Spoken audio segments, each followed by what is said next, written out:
కలిసి ఉంటే కలదు సుఖం. ఇదేదో సినిమా పేరో, టీవీ సీరియల్ పేరో కాదు. ఇది నిత్య జీవిత సత్యం.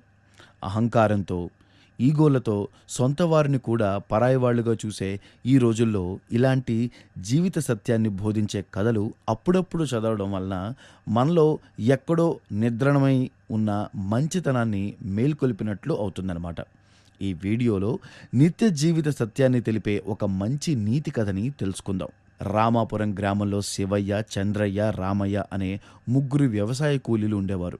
వారు ముగ్గురు మంచి స్నేహితులు. చిన్నప్పటి నుంచి ఒకే ఊర్లో కలిసిమెలిసి పెరగడం వలన వారి మధ్య ఒకరంటే ఒకరు ప్రాణం పెట్టేంత ప్రేమ ఉండేది. వారు ముగ్గురు కష్టపడి కూలీనాలీ చేసి తలో ఎకరం పొలం కొనుక్కున్నారు. తమ కుటుంబ పోషణకు తమ పొలంలో వచ్చే ఆదాయం సరిపోక కూలి పనులకు కూడా వెళ్ళేవాళ్ళు.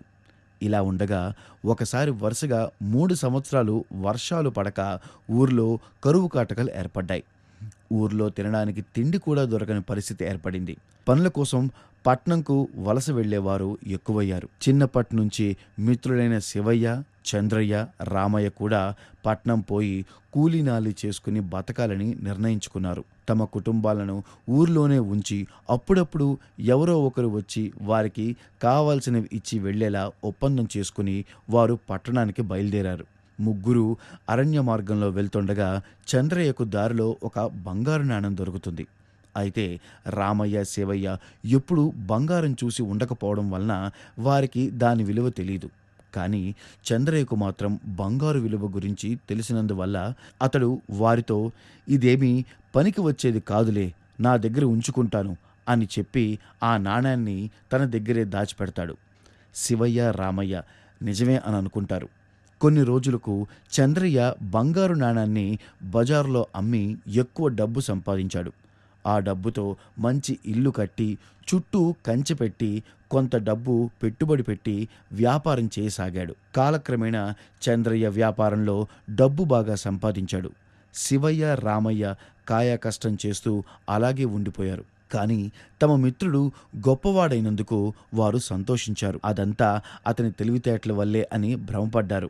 ఒకసారి శివయ్య, రామయ్య కలిసి చంద్రయ్యను చూడ్డానికి అతని ఇంటికి వెళ్తే డబ్బుతో వచ్చిన అహంకారంతో చంద్రయ్య వారిని వెళ్ళగొట్టాడు. మరోసారి ఈ ఛాయలకు రావద్దని గట్టిగా చెప్పాడు.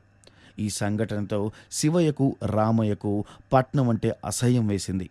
వారు తిరిగి తమ ఊరికి వెళ్ళి తమ పనులు తాము చేసుకుంటూ బతకసాగారు. కాలక్రమేణా ఊర్లో పరిస్థితులు చక్కబడ్డాయి. తిండికి లోటు లేకుండా పోయింది. వారు కూడా తమ కష్టంతో బాగానే కూడబెట్టారు. ఇదిలా ఉండగా చంద్రయ్య అధిక లాభాలకు ఆశపడి భూషణం అనే ఒక పట్నం వ్యక్తి మాయలో పడి తమ సర్వస్వాన్ని కోల్పోతాడు. డబ్బు ఉన్న రోజుల్లో అహంకారంతో ఉన్న చంద్రయ్య డబ్బు పోగానే తన పాత మిత్రులు గుర్తుకు వచ్చాయి. వారి కోసం పట్టణం అంతా వెతికాడు. కానీ వారు కనిపించలేదు. చివరికి వారు గ్రామానికి వెళ్ళిపోయారని తెలుసుకుని వారిని వెతుక్కుంటూ ఊరికి వెళ్ళి పాదాలపై పడి క్షమించమని కోరతాడు. మంచి మనసు కల శివయ్య, రామయ్య మనస్ఫూర్తిగా చంద్రయ్యని క్షమించి చిన్నప్పటి నుంచే కలిసి ఉన్న ఇప్పుడు కూడా ఉన్నదేదో కలిసే పంచుకుందాం, కలిసి ఉందాం అంటూ హక్కుని చేర్చుకుంటారు.